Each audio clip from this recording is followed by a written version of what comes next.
Je me présente, Jérémy Foulon, gérant de deux infrastructures paintball en province de Namur, un terrain indoor, un terrain outdoor, et je suis non essentiel.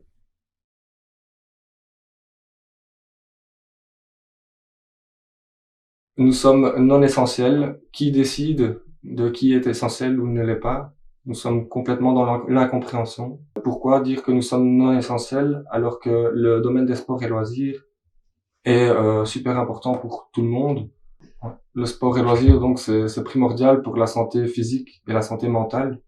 Pour moi, c'est quelque chose d'essentiel. Aussi bien pour les jeunes que pour les adultes. C'est important de venir se dépenser, passer des bons moments entre amis. Ouais, j'ai l'impression que on nous a un moment parlé qu'on était essentiel, pour ensuite nous dire qu'on devient non essentiel, alors que dans la plupart des infos, on répète régulièrement que le sport est très important pour tout le monde. Et donc, je comprends pas. J'ai pas mal de clients qui me contactent, qui comprennent pas non plus, qui insistent pour venir jouer, dont par exemple des étudiants, des rétos qui préparent leur 100 jours réto, sont dans l'incompréhension aussi. Ils peuvent passer la frontière, on est à une demi-heure de la frontière, ils passent la frontière, font une demi-heure, ils peuvent aller jouer. Chez nous, c'est interdit. J'ai l'impression qu'il n'y a pas d'égalité, on devrait avoir la même réglementation pour toute l'Europe. Le combat est le même pour tout le monde, que ce soit en Europe, que ce soit en Belgique ou en France, c'est la même chose pour tout le monde. Je me sens complètement abandonné par le gouvernement. Les mesures changent régulièrement et il n'y a rien de logique dans les mesures, au niveau des sports en tout cas. Aujourd'hui, je me sens abandonné. On n'a aucune perspective d'avenir. On ne sait pas vers où on va. On ne sait pas quand est-ce qu'on pourra réouvrir. On n'a pas d'informations sur les aides financières par l'État. Très peu en tout cas. On est mal informé et on est mal suivi.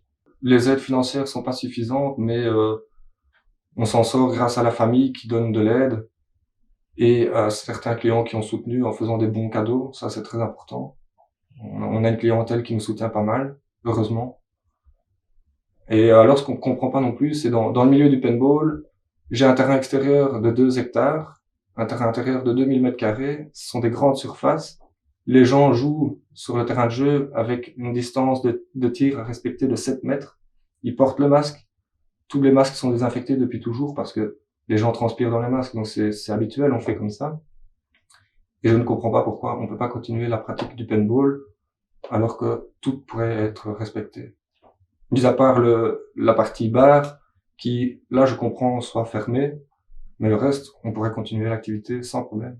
On a mis des zones de décontamination, donc désinfectants pour tout le monde. Les masques sont désinfectés encore plus qu'avant. Les salopettes qu'on fournit aux gens sont lavées comme toujours. On pourrait même se passer des salopettes que les gens viennent avec leur propre matériel, ça c'est pas un problème. Tout est réalisable pour qu'on puisse reprendre normalement. Je suis dégoûté d'entendre qu'on peut prendre le métro avec les distanciations sociales qui sont pas respectées, alors que sur mon terrain extérieur de 2 hectares, tout pourrait être respecté encore plus que dans des supermarchés, dans le tram, dans le métro, dans les aéroports. Sur notre terrain de jeu indoor, on peut accepter 20 personnes en même temps. Comparé à certaines grandes surfaces, c'est beaucoup moins il y a beaucoup moins de risques d'avoir 20 personnes sur un terrain que dans un supermarché où les distanciations sont pas toujours respectées, alors que là, les distances sont bien respectées parce que ça fait partie des règles de jeu. Mon entourage me soutient énormément, ça j'ai beaucoup de chance. Honnêtement, je ne sais pas me projeter dans l'avenir, je ne sais pas quand est-ce que je vais pouvoir réouvrir.